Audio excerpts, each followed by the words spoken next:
마태복음 18장입니다.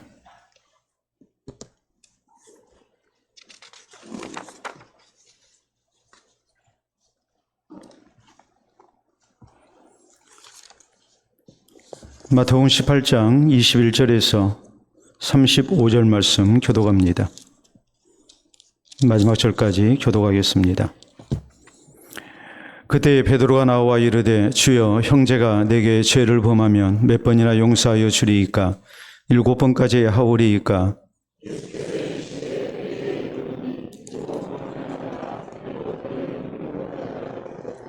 그러므로 천국은 그 종들과 결산하려 하던 어떤 임금과 같으니 갚을 것이 없는지라 주인이 명하여 그 몸과 아내와 자식들과 모든 소유를 다 팔아 갚게 하라 하니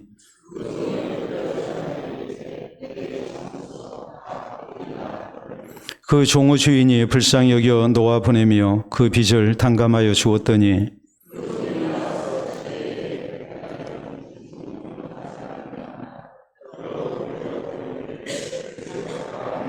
그 동료가 엎드려 간구하여 이르되 나에게 참아 주소서 갚으리이다 하되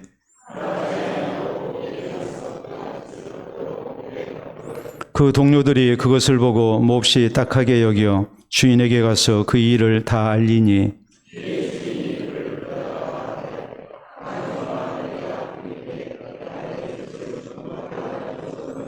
내가 너를 불쌍히 여김과 같이 너도 내 동료를 불쌍히 여김이 마땅하지 아니하냐 하고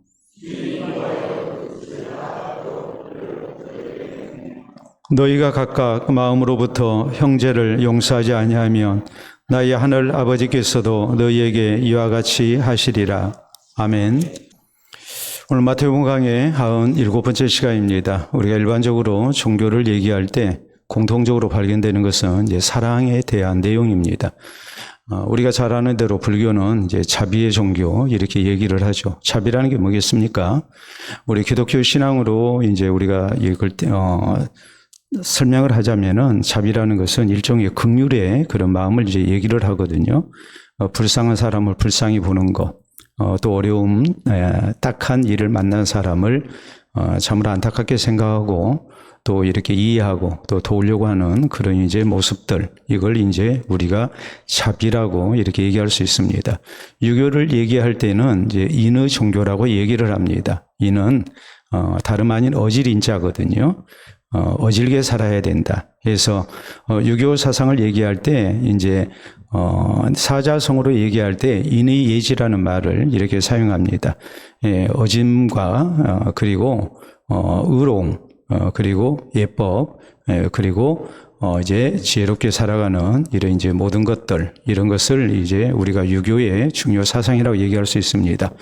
자, 우리 기독교는 이제 뭐라고 설명이 가능하겠습니까? 기독교는 사랑의 종교라고 이렇게 이구동성으로 얘기를 하죠.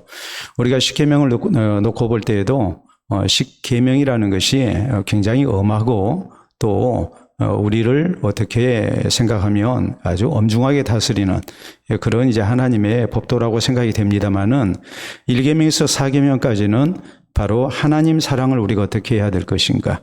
하나님만을 섬기고 우상 숭배하지 말고 또 우상 만들지 말고 그리고 우리가 하나님 앞에 그 이름을 망령되 일컫지 않는 가운데 우리의 마음 자세가 바로 돼야 된다는 말이에요.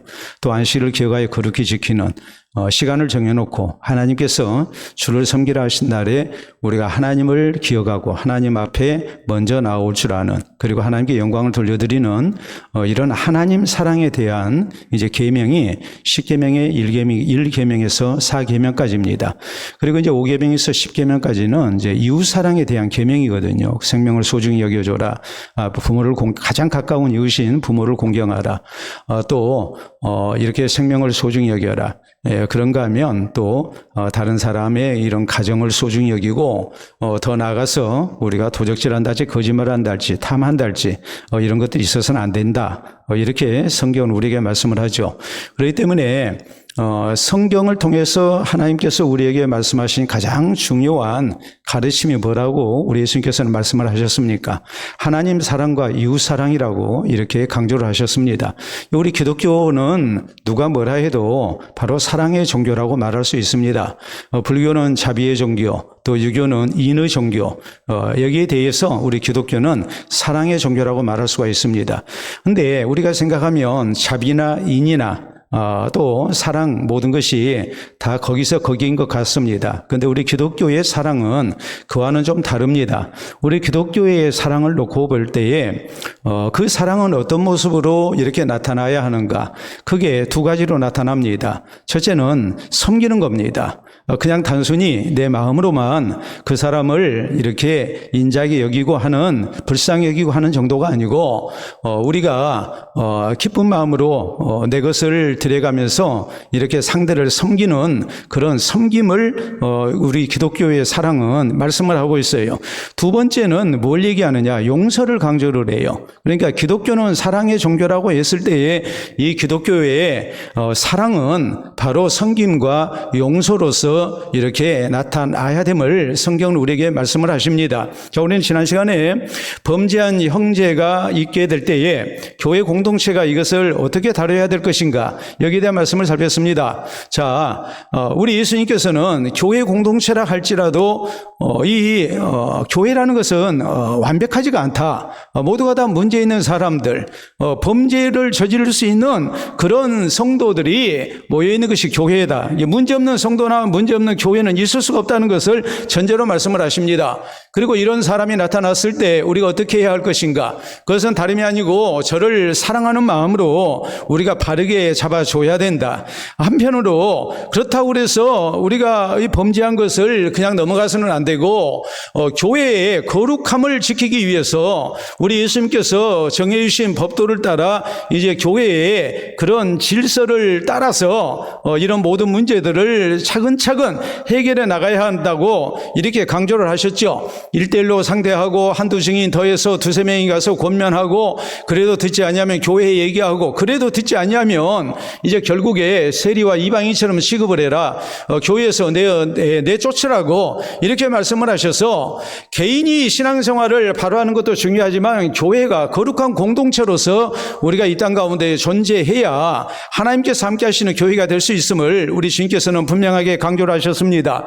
자, 오늘 성경 말씀은 이제 우리에게 이 잘못한 형제에 대해서 우리가 어느 정도로 용서를 해야 될 것인가, 여기에 대해서 말씀을 하십니다. 자, 사랑이라는 것이 섬김과 용서라고 말을 했죠. 그러면 이 잘못한 사람을 우리가 어느 정도 용서해야 될 것인가, 형제의 잘못에 대해서 우리가 어느 정도 용서를 해야 될 것인가, 이걸 말씀을 하고 있거든요. 오늘 성경은 여기 이렇게 시작됩니다. 거기 21절에 보면 그때에라고 이렇게 말씀이 시작되고 있어요. 그때라는 말은 바로 앞에 있는 우리가 지난 시간에 살폈던 그 당시 상황을 얘기합니다. 그 당시 상황이 뭐였습니까? 이제 형제가 범죄했습니다. 범죄한 형제에 대해서 교회가 이것을 성도가 어떤 모습으로 어떤 단계를 거쳐서 처리를 해야 될 것인가, 이런 잘못된 것을 바로잡고 또 그 개인의 신앙적 유익을 위하고 또 교회의 거룩함을 지켜나가야 될 것인가, 여기에 대해서 예수님께서 설명하실 때거든요. 예수님의 가르치심이 끝났을 때에 그때에 베드로가 21절에 나와 이르되 주여 형제가 내게 죄를 범하면 몇 번이나 용서하여 주리이까 7번까지 하오리까 라고 이렇게 예수님께 여쭌으로써 오늘 말씀이 시작됩니다. 자, 형제를 용서하라는 이 말씀 앞에 베드로가 이제 뭔가 마음에 도전을 받았다고 우리가 생각할 수 있습니다. 그래서 형제가 내게 잘못하면, 베드로라는 사람을 우리가 놓고 볼 때 담즙질의 사람으로서 굉장히 성미가 급하다고 그랬잖아요. 굉장히 다혈질적인 사람이라고 그랬잖아요. 그러니까 아무래도 이런 사람들은 화도 벌컥벌컥 낼 것이고 또 내게 잘못한 사람 보면 이제 바로 즉각적인 어떤 반응이 나오는 그런 이제 성격 속에서 살았다고 우리가 얘기할 수 있어요. 베드로라는 사람을 놓고 볼 때 사람이 굉장히 온유하고 굉장히 이렇게 느긋하고 우리가 그런 상상이 안 되잖아요. 적어도 베드로 했을 때에 베드로라는 사람의 성격이 다른 제자들은 우리가 짐작이 되지 아니해도 베드로만큼은 우리가 바로 짐작이 되잖아요. 예수님이 이런 말씀을 하셨을 때에 자기가 형제를 제대로 용서하지 못했다는 그런 양심의 가책이 오지 않았는가, 이렇게 우리가 충분히 생각할 수 있습니다. 그래서 7번까지 용서할까요? 라고 예수님께 여쭤본 겁니다. 자, 당시 랍비들은 다른 사람이 내게 잘못하면 3번까지만 용서해라 라고 이렇게 얘기를 했습니다. 그렇게 가르쳤습니다. 3번까지만 용서하고 더 이상은 안 된다. 만약 더 용서를 하게 되면 네가 바보가 되는 거다 그랬어요.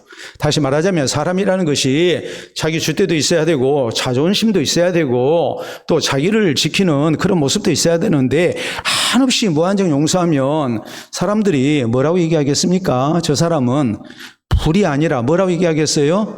물이라고 얘기를 하겠죠. 그리고 나중에는 저 사람은 뭐라고 얘기해도 화도 안 내니까 하고서 무시를 해버리지 않겠습니까? 그리고 심한 소리도 하고 또 인격에 침해되는 소리도 할 것이고 속상한 소리 많이 하고 그럴 거예요. 그런데 계속 이것을 용서하고 이해하고 넘어가면 나중에 내가 제대로 대접을 받지 못하겠구나, 이런 생각이 들 수밖에 없고, 그러니까 3번까지만 용서하고 4번째부터는 용서하지 마라. 그래야 네가 바보가 안 된다 그랬단 말이에요. 근데 베드로가 예수님의 가르침을 듣고 나니까 나는 예수님의 제자예요.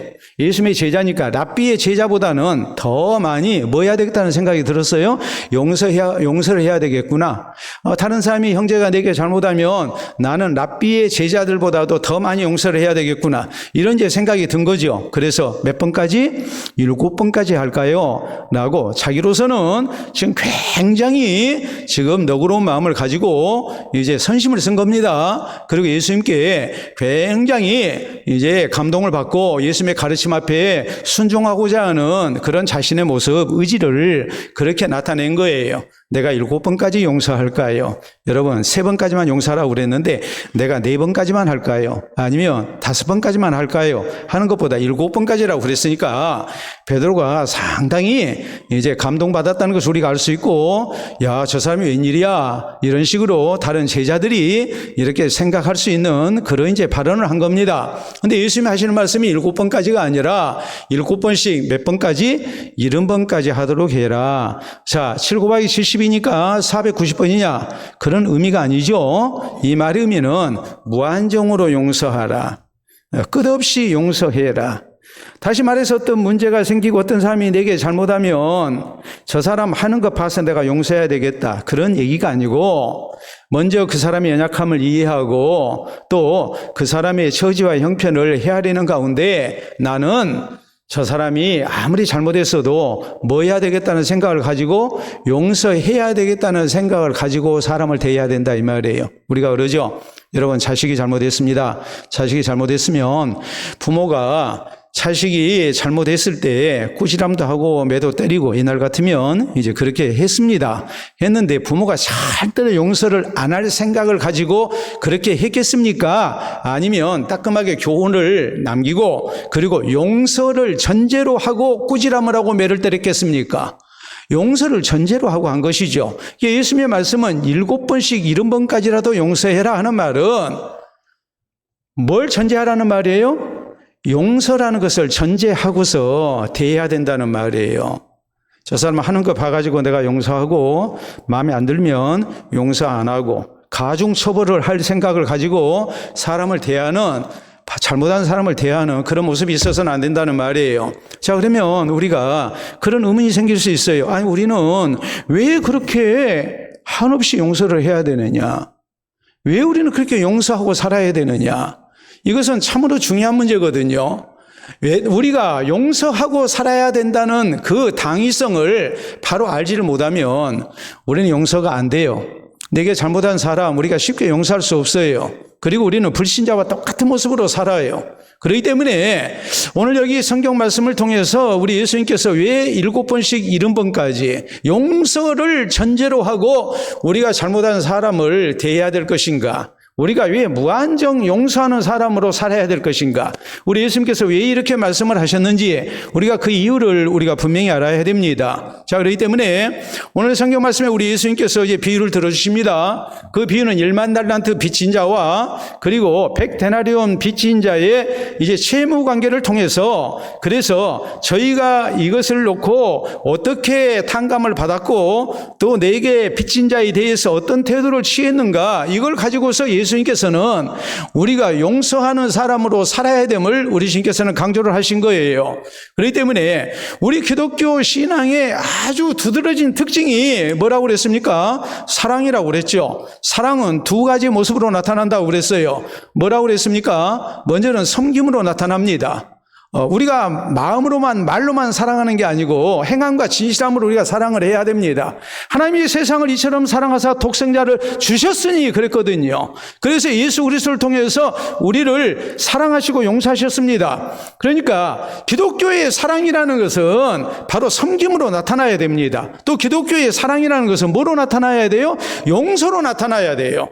그러면 왜 우리가 용서하고 살아야 되느냐? 이것을 오늘 우리 예수님의 말씀을 통해서 우리가 밝히 알고, 다른 거 몰라도 우리 기독교 신앙의 두드러진 특징이 사랑이라는 거, 이 사랑이 섬김과 용서라는 것을 우리가 밝히 알고 이 섬김과 용서 속에 살아가는 진실된 그리스도인이 되어야 된다는 말입니다. 자, 우리 예수님은 일반 달란트 빚진 자와 100데나리온 빚진 자의 비유를 통해서 이제 이 용서의 문제를, 이 사랑의 문제를 어떻게 이렇게 우리에게 교훈하고 계실까요?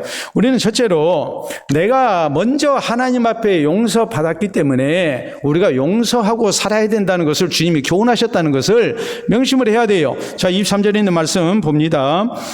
그러므로 천국은 그 종들과 결산하려 하던 어떤 임금과 같으니 결산할 때에 만 달란트 빚진 자 하나를 데려오매 갚을 것이 없는지라 주인이 명하여 그 몸과 아내와 자식들과 모든 소유를 다 팔아 갚게 하라 하니 그 종이 엎드려 저람이 이르되 내게 참으소서 다 갚으리다 하거늘 그 종의 주인이 불쌍히 여겨 놓아보내며 그 빚을 탕감하여 주었더니 그 종이 나가서 자기에게 100데나리온 빚진 동료 하나를 만나 붙들어 목을 잡고 이르되 빚을 갚으라 하매 그 동료가 엎드려 간구하여 이르되 나에게 참으소서 갚으리다 하되, 이런 식으로 이제 설명이 되고 있어요. 자, 천국은, 우리 예수님께서 천국은이라고 말씀을 하셨을 때 그 의미는 뭐냐면 우리는 하나님 나라의 백성, 구원받은 성도라는 것을 먼저 강조를 하고 있는 거예요. 우리는 어디 갈 사람입니까? 모든 죄를 용서받고 우리는 천국 갈 사람이고, 오늘 남전대에서 찬양했듯이 우리는 거룩한 길, 천국 가는 길을 가는 사람들이에요. 우린 천국의 백성이에요. 우리는 모든 죄를 용서받고 구원받은 사람이에요. 두 번째로 천국은이라고 예수님이 말씀하셨을 때 이 말씀의 의미는 천국 들어가려면이라는 그런 뜻이에요. 다시 말하자면 우리는 천국에 들어갈 백성으로서 구원받은 사람이라 이 말이에요. 자, 이게 임금이 나옵니다. 임금은 누구를 지금 비유하고 있을까요? 바로 하나님을 비유하죠. 결산은 무엇을 말합니까? 우리가 하나님 앞에서 당연히 맞이하게 될 이제 하나님의 심판을 이렇게 말씀을 합니다. 근데 하나님 앞에서 우리가 마지막 날 서게 될 텐데 그때 우리에게 이제 바른 용서의 모습이 있는 성도로서 우리가 서야 된다는 것을 전제하고 말씀하시는 거예요. 자, 24절에 만 달란트 빚진 자가 나왔습니다. 자, 만 달란트 빚진 자, 제가 설명을 하겠습니다. 만 달란트는 지금 금 34kg 정도의 그런 이제 가치를 얘기합니다. 1달란트. 여기서 나온 말이 이제 탤런트라는 말이거든요. 재능이라는 말이에요. 그러면 달란트는 화폐의 가치이면서 또 한편으로 무게를 재는 그런 단위예요. 이건 금 몇 킬로라고요? 34kg. 그럼 34kg니까 1kg가 예를 들어서 1억이면은 이게 뭐 한 34억쯤 되겠다. 뭐 이런 식으로 우리가 계산을 할 수 있겠죠. 근데 이보다도 더 적나라하게 우리가 설명을 하겠습니다. 그게 뭐냐면 1달란트는 얼마냐면 6,000데나리온이에요. 1데나리온은 노동자 하루 품삯이에요. 노동자 하루 품삯이 한 15만 원 정도 된다. 오늘날 우리가 그렇게 계산을 한다고 했을 때 6,000데나리온이면 그 계산하려 하지 마시고, 노동자가 품삯을 받고 일을 한다면 1년이면 며칠 정도 일하겠습니까? 한 300일 일하겠죠? 그러겠죠? 그러면 6천 데나리온이면 얼마겠습니까? 계산 안 나옵니까? 20년 연봉입니다. 20년 연봉, 거기에다가 곱하기 몇? 아직 안 끝났어요. 1달란트는 6천 데나리온. 6천 데나리온은 20년 연봉. 근데 1만 달란트. 그러니까 거기 곱하기 몇? 계산이 안 나와요? 만. 갚을 수 있는 돈이에요? 갚지 못하는 돈이에요? 아, 갚을만 하다. 허리도 졸라매고 내가 열심히 노력하면 갚겠다. 투잡 뛰고 하면 갚겠다. 그런 금액입니까? 아, 여러분은 저축한 돈이 많아서 아니면 아버지 잘 만나서 유산 받을 거 많으니까 난 충분히 갚을 수 있다. 그렇게 생각이 드십니까? 살아서도 못 갚아요. 안 되는 돈이에요. 1만 달란트 빚을 졌어요. 근데 이 사람이 뭐라고 얘기합니까? 조금만 시간을 주세요. 제가 다 갚겠습니다. 다 갚겠다는 말이 진짜입니까? 거짓말입니까? 갚을 수 있는 돈이에요? 갚지 못하는 돈이에요? 갚을 수 없는 돈이에요. 근데 이 사람이 자기에게 100데나리온 빚진 자 만났습니다. 자, 이 사람 하는 얘기가 임금 앞에서 조금만 참아주세요. 내가 갚겠습니다. 하고서 얘기하니까 임금이 너무 불쌍히 이렇게 여겨져서 그의 빚을 다 탕감을 해줬습니다. 도저히 자기 능력으로는 갚을 수가 없어요. 탕감을 해줬어요. 근데 이 사람이 돌아가다가 자기 동료 하나를 만났습니다. 이 사람이 얼마를 빚졌습니까? 100데나리온 빚졌습니다. 근데 이 사람 하는 행동을 봐보세요. 바로 멱살잡이 들어가지 않아요? 상대방이 엎드려서 사정을 하는 겁니다. 내가 갚겠노라고. 이 사람이 갚겠다고 하는 얘기는 100데나리온 빚진 것은 갚겠다고 하는 말은 진짜일까요? 거짓말일까요? 진짜요. 100데나리온은 기껏해야 넉 달 모으면 돼요. 100일치 임금이니까. 그러면 지금 이 밀만 달달도 빚진 자는 내 몸도 팔고 아내도 팔고 자식도 팔아서 내게 있는 거 다 팔아서 내가 1만 달란트 갚겠습니다 했을 때 그것은 완전히 뻥이에요. 거짓말이에요. 그래가지고 갚을 수 있는 돈이 아니에요. 빚이 아니라고요. 그러니까 임금이 뭐 했어요? 도저히 갚을 수 없음을 알고 임금이 탕감을 해준 거예요. 근데 자기 동료가 100데나리온 빚졌습니다. 그랬더니 멱살잡이하고 상대가 엎드려서 간청하는데 갚겠다고 하는데 그 말 받아들이지 않고 감옥에다가 그냥 쳐넣는 겁니다. 여러분, 이것을 다른 동료들이 봤습니다. 참 딱하게 생각하죠. 그래서 임금한테 얘기를 한 겁니다. 임금이 그 얘기를 듣고 분노한 겁니다. 그리고서 뭐라고 얘기합니까? 내가 네한테 1만 달란트 탕감을 해줬는데 너는 네한테 빚진 자 100데나리온도 탕감을 못 해주냐 하고서 임금이 저자를 당장에 잡아다가 감옥에 넣으라고 다 갚으라고 이렇게 얘기했다. 이것이 오늘 예수님이 들려주신 비유의 줄거리거든요. 예수님이 말씀하신 그 의도가 뭐겠습니까? 우리가 예수 그리스도를 통해서 하나님 앞에 모든 죄를 용서받은 것, 그것은 세상의 그 무엇으로도 갚을 길이 없는 하나님의 큰 은총이고 사랑이에요. 여러분, 내가 죄진 것 뭐 한 1억쯤 내가 헌금하고 그러면은 죄가 용서받습니까? 우리가 하나님 앞에 지은 죄가 그렇게 용서받을 수 있는 성격이나요? 그게 아니라는 거 우리가 잘 알지 않습니까? 우리의 죄값을 그 무엇으로도 갚을 길이 없잖아요. 우리가 용서받을 길이 없잖아요.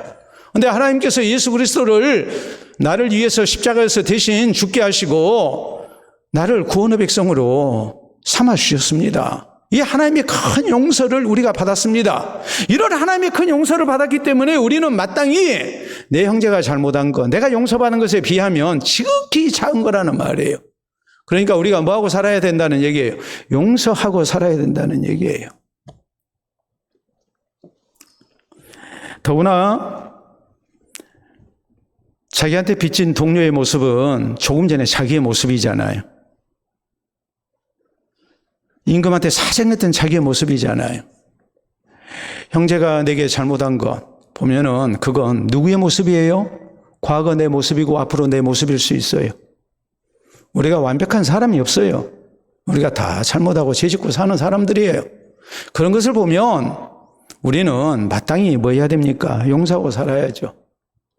간혹 가다가 부모님 되신 분들이 그런 얘기를 합니다. 자식이 속썩입니다. 그러면 뭐라고 얘기합니까?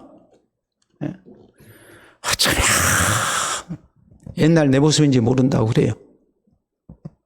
그럽니까? 안 그럽니까? 그러잖아요. 그러니까 우리가 용서하고 살아야 되는 거예요. 성경은 이렇게 말씀합니다. 우리 예수님께서 십자가 달려 죽으실 때 저희 죄를 사하여 주시옵소서. 자기들이 하는 짓을 모릅니다. 스데반 집사가 순교할 때 뭐라고 그럽니까? 이 죄를 그들에게 돌리지 마소서 그랬거든요. 내가 용서받은 거 생각해서 다 용서하는 거예요.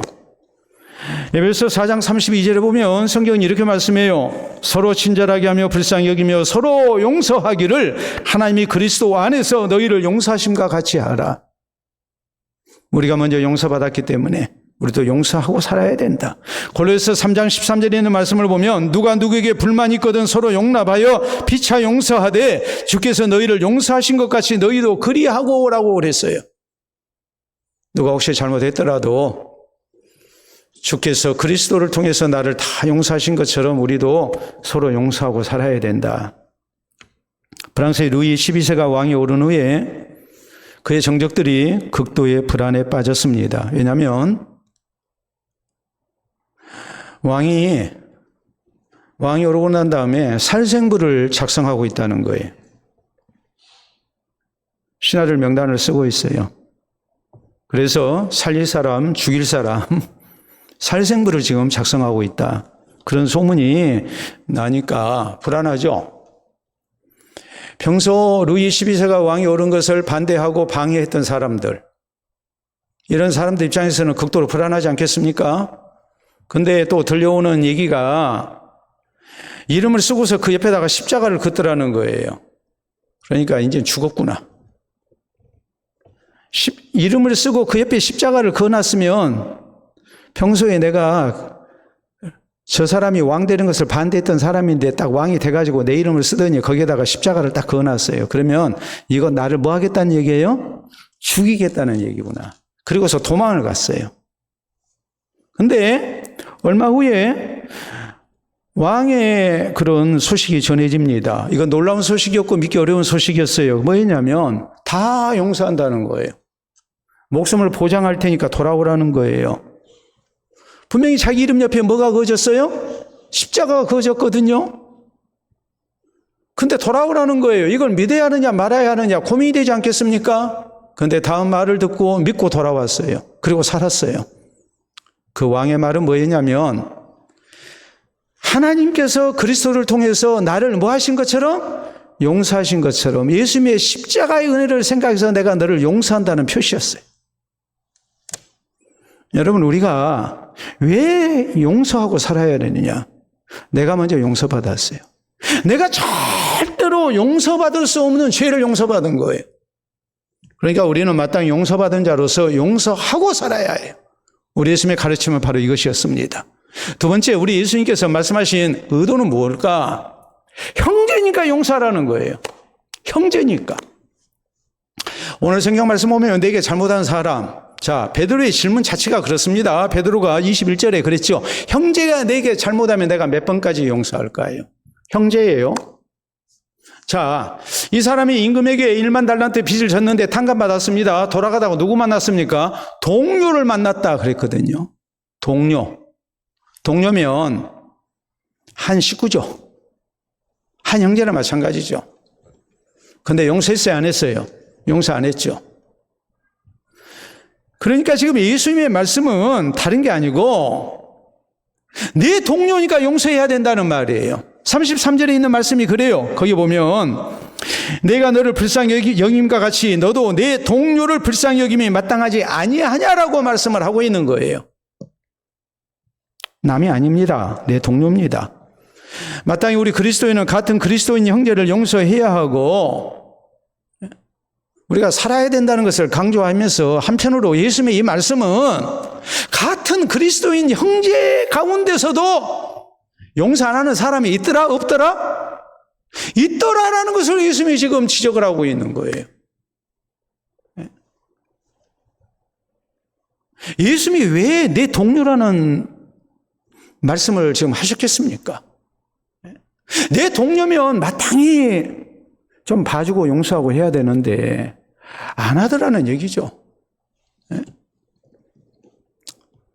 제가 성경 공부 시간에 한번 얘기했습니다만 또 재미있는 얘기니까 한번 들어봅시다.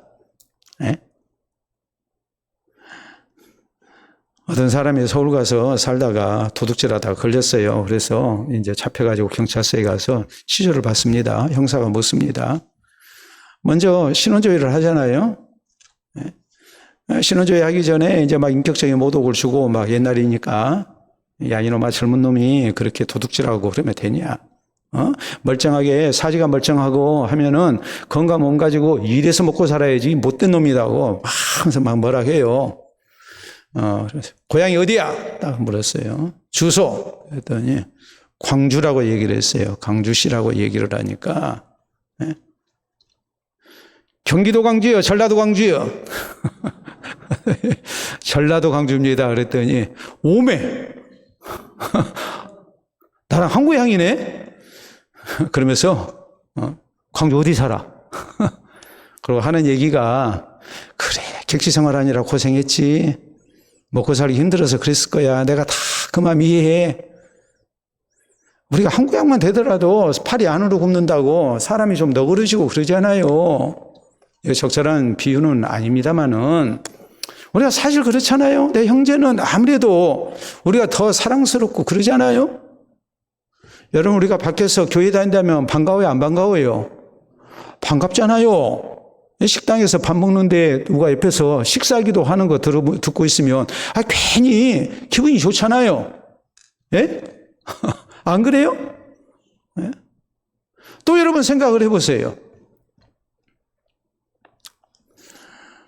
우리가 우연히 만난 사람이 교회를 다닌다고 그러면 또 묻죠. 어디 교회 다니냐고. 그래가지고 그 교회를 내가 알면 굉장히 친한 것처럼 또 굉장히 마음문을 열고 상대한테 대하잖아요. 지금 예수님의 말씀은 네 동료다, 네 형제다라고 지금 강조를 하고 계시는 거예요. 우리가 성경에 보면 우리 하나님께서 암몬 족속이나 모압 족속의 땅은 주셨습니까? 안 주셨습니까? 이스라엘에게 안 주셨습니다. 그 이유가 뭐예요? 그 조상들이 네 형제다. 조상들이 갔다. 네 형제니까 네 형제 땅은 내가 안 준다 그랬어요. 또 여러분 생각을 해보세요. 같은 동족 히브리 사람은 종을 삼을 수가 있습니까? 없습니까? 없어요. 타국인은 종으로 삼아도 같은 형제는 같은 동족은 노예로 삼지 마라. 근데 그 사람이 빚을 지고 잘못한 일이 있어가지고 결국 종살이를 하게 됐어요. 그런 경우에 6년을 일하고 나면 그 값을 받지 말고 뭐 해주라고요? 그냥 풀어줘라. 자유케 해라. 성경은 이렇게 말씀하셔서 형제를 특별히 아낄 것을 말씀을 해요. 우리 예수님께서 누가복음 15장에 돌아온 아들의 비유에 대해서 말씀을 하십니다. 아버지의 산 미리 상속받아서 먼 나라로 가가지고 다 허랑방탕하게 낭비하고 그리고 거짓골이 돼가지고 돌아왔습니다. 아버지는 이 아들을 굉장히 반기죠. 내 아들이 살아서 왔다고 좋아라 합니다. 잔치 벌립니다. 형이 밭에서 일하다가 돌아왔습니다. 그때 이게 무슨 소리냐 하고서 이제 알아보니까 종들이 하는 얘기가 당신의 동생이 돌아왔습니다. 그래서 이렇게 아버지가 이렇게 기뻐서 잔치를 벌린 겁니다. 하니까 아주 불쾌하잖아요. 그리고 아버지한테 항의하죠. 뭐라고 그럽니까? 네? 재산비리 상속받아가지고 창기와 더불어서 다 먹어버린 당신의 아들이 돌아왔으니 하면서 내 동생이라고 안 해요. 아버지 아들이지 내 동생 아니라는 거예요. 그러니까 아버지가 뭐라고 그래요? 네 동생이다. 네 동생이다라고 얘기를 해요. 이 말의 의미는 아무리 잘못하고 또 잘못했어도 형제에게는 우리가 자비와 긍휼을 베풀고 용서할 줄 알아야 된다는 말이. 빌레몬서 1장에 보면 사도 바울이 빌레몬이라는 주인에게 오네시모라는 종을 돌려보냅니다. 근데 오네시모는 빌레몬이라는 주인의 집에서 도망친 노예였어요. 이 사람이 로마에서 사도 바울을 만나가지고 예수님을 구주로 영접했어요. 그러니까 이 잘못된 과거를 청산하게 하기 위해서 사도 바울이 오네시모를 빌레몬에게 돌려보내요. 그러면서 써보낸 서신이 빌레몬서예요. 빌레몬서에 바울이 그러죠.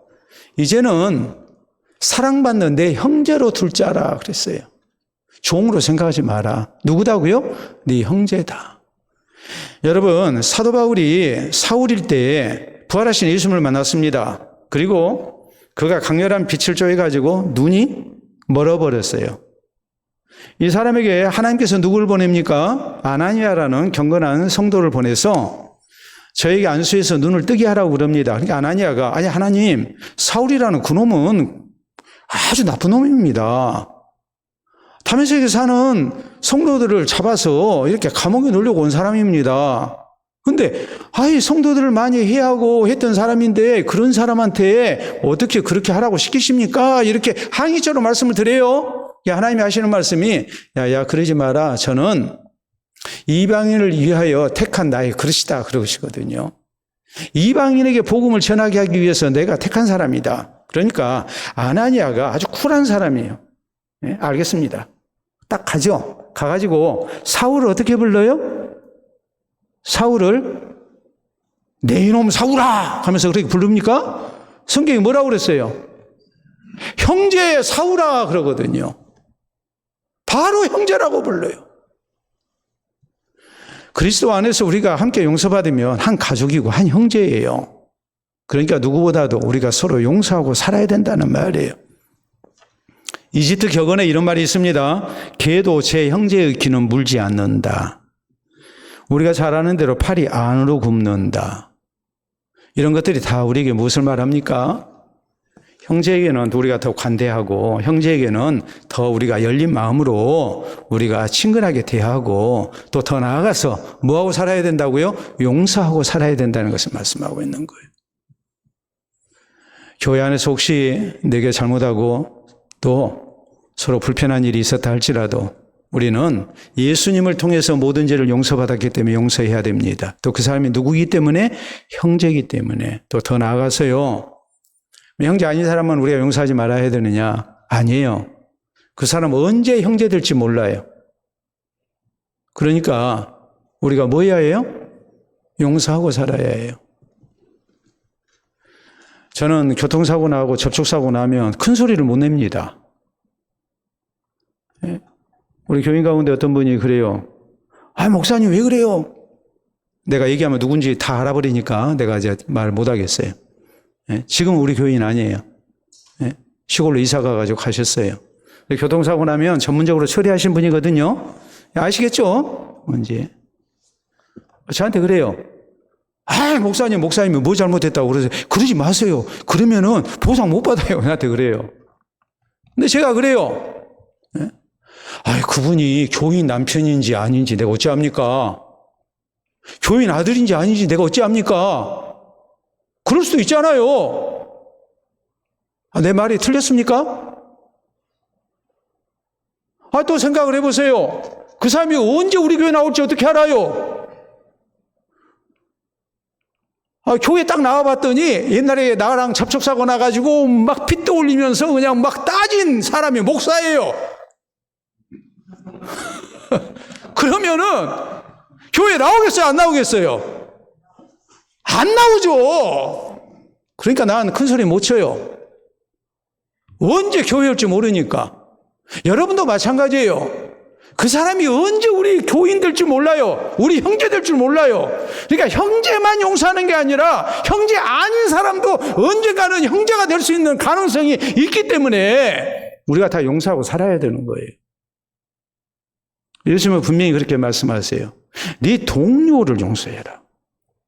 모두가 다 그리스도 안에서 우리가 형제 될 수 있는 사람이라는 것을 명심하고 우리가 용서하고 사는 성도가 돼야 됩니다. 세 번째, 우리가 왜 용서하고 살아야 되느냐?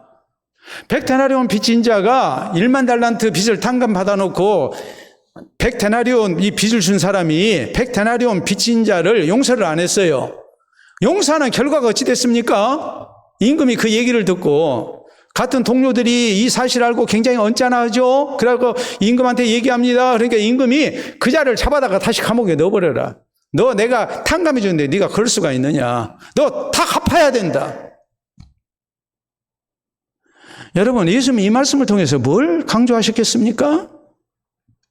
우리가 형제를 용서하지 아니하면 우리 죄가 하나님 앞에 용서받기가 힘들다는 것을 말씀하는 거예요. 여러분, 성경에 이런 말씀이 나와요. 우리 예수님께서 주기도문을 통해서 우리에게 분명히 말씀하시기를 우리가 우리에게 죄 지은 자를 용서해 준 것 같이 우리 죄를 뭐 해주시고? 사하여 주시옵고. 이걸 다시 얘기하자면 우리가 우리에게 죄 지은 자를 용서 안 한 것처럼 우리 죄를 사하지 마시고. 그 의미도 됩니까? 안 됩니까? 어렵습니까? 그 의미가 돼요? 안 돼요? 되잖아요. 우리에게 죄 지은 자를 사한 것처럼, 사해 준 것처럼 우리 죄를 사하여 주시옵고라는 말이나 우리에게 죄 지은 자를 사하지 아니한 것처럼 우리 죄를 사하지 마시고, 그 말이나 같아요? 틀려요? 여러분이 인정을 안 하려고 그러는데, 자, 야고보서 2장 13절에 이런 말씀이 나와요. 긍휼에 행하지 아니하는 자에게는 긍휼 없는 심판이 있다. 긍휼은 심판을 이기고 자랑하느니라 그랬어요. 벵겔이라는 신학자가 이런 얘기를 했어요. 긍휼은 세 가지가 있다. 하나님이 예수 그리스도를 통해서 우리를 긍휼히 여기시고 모든 죄를 뭐 해주신 거? 용서해 주신 긍휼이 있다. 두 번째 긍휼은 어떤 긍휼이 있느냐? 우리가 같은 형제, 내게 잘못한 사람 뭐 해주는 거요? 긍휼히 여겨주는 거. 다른 사람에게 하나님께 받은 긍휼 가운데 다른 사람을 긍휼히 여겨주는 긍휼이 있다 그랬어요. 세 번째 긍휼은 뭐가 있느냐? 하나님의 심판대 앞에 설 때에 받아야 되는 긍휼이 있다. 근데 이 긍휼은 내가 다른 사람에게 긍휼을 베풀지 아니하면 그 긍휼은 없다 그랬어요. 그게 야고보서 2장 13절에 있는 말씀이에요. 긍휼을 행하지 아니하는 자에게는 긍휼 없는 심판이 있고 긍휼을 행하는 자에게 긍휼 있는 심판이 있단 말이에요. 그래서 긍휼은 심판을 이기고 자랑하느니라 이렇게 성경은 말씀하세요. 내가 다른 사람 용서 안 하면 장차 하나님의 심판대 앞에서 내한테 하나님의 용서가 있기가 곤란하다는 말이에요. 여러분, 그때 가서 하나님이 용서 안 하신다면 어떡하실 겁니까? 아니, 하나님이 많이 봐주셔야 되잖아요. 하나님이 나 잘못한 거 일일이 하나씩 다 그 죄값을 물으신다면 어떻게 감당하시려고 그래요? 용서하고 살아야 되는 거예요. 우리 성도는 진실된 마음으로 형제를 용서하고 살아야 돼요. 그래서 하나님의 심판대 앞에서 하나님의 자비와 긍휼을 허락받는 성도가 돼야 됩니다. 그것이 진짜 하나님 앞에 용서받은 성도의 참다운 모습이라는 것을, 우리가 꼭 가져야 할 모습이라는 것을 잊어서는 안 됩니다. 우리가 성경을 보면 요셉은 자기 형들을 만나서 형들이 이렇게 사정을 하죠.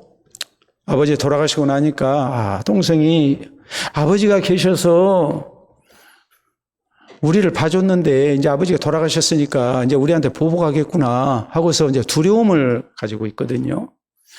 야곱의 나이 130세에 애굽으로 아들 요셉의 초청을 받아서 이주했습니다. 그리고 147세에 세상을 떠났습니다. 그러니까 17년 동안을 지금 애굽에서 가족들이 함께 모여서 산 겁니다.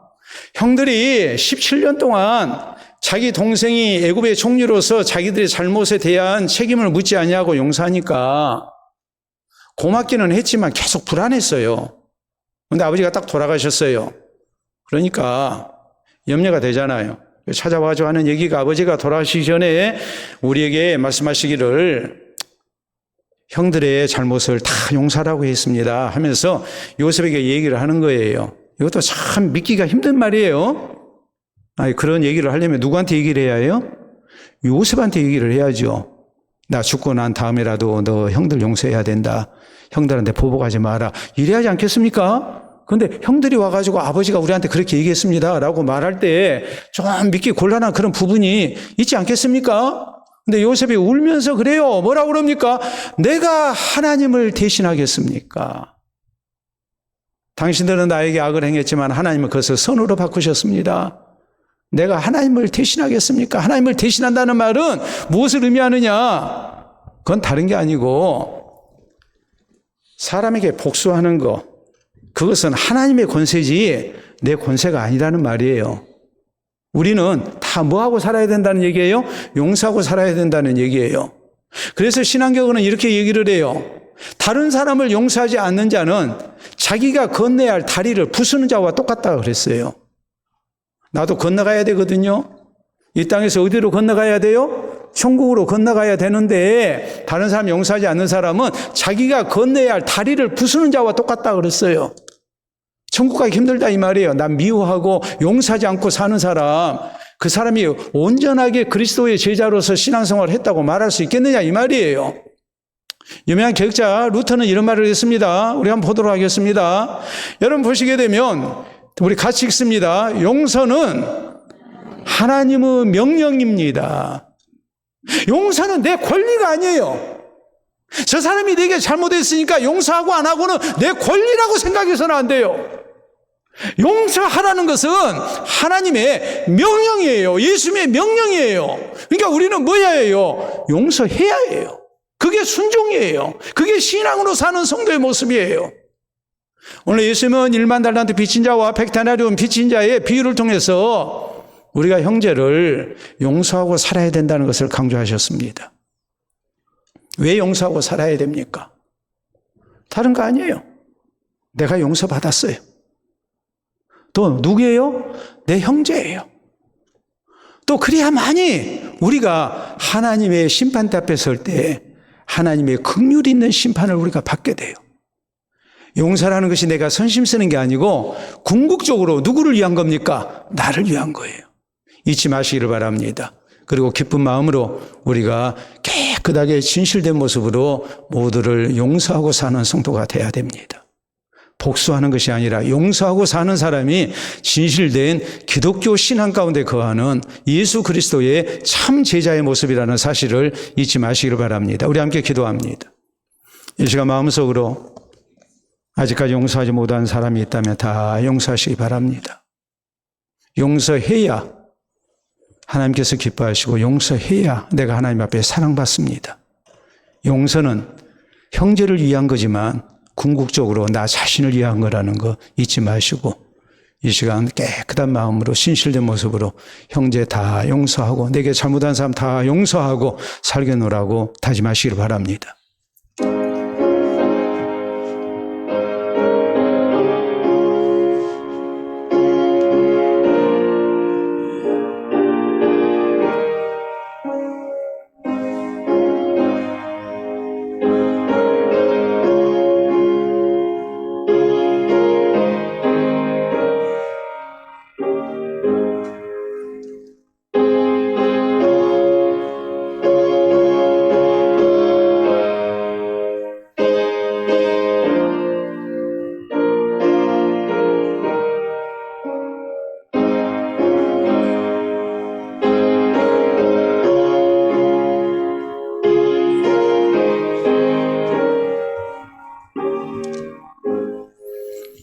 자비로우신 우리 아버지의 은혜를 진심으로 감사합니다. 우리를 예수 그리스도 안에서 모든 죄를 용서하시고 하나님의 자녀되게 하시고 우리가 함께 교회를 이루며 또 하나님 나라 사역에 수고케 하시고 함께 하나님 나라를 향해 나아갈 수 있도록 은혜 주시니 감사합니다.